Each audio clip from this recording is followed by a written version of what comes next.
In 2002, a photographer took a random picture.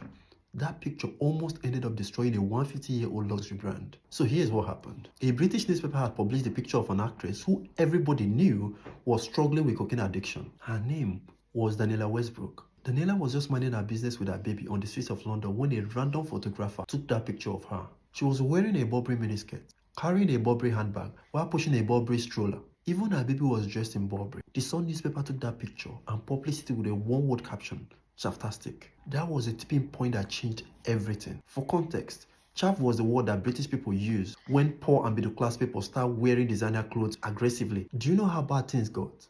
At some point, some beer parlors and clubs across the UK started banning people who were wearing Burberry from entering their premises. In fact, some luxury fashion outlets stopped stocking the brand's product entirely. You know what was even more fascinating? Burberry did nothing wrong.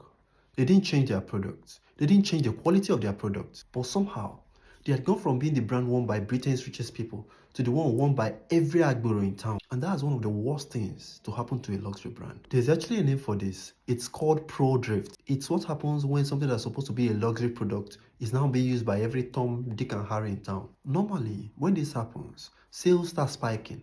But the problem is that the brand's core customers will start quietly abandoning it. Do you remember the time when the Koi Club used to be the place where the richest of the rich used to hang out? When last did you see them there?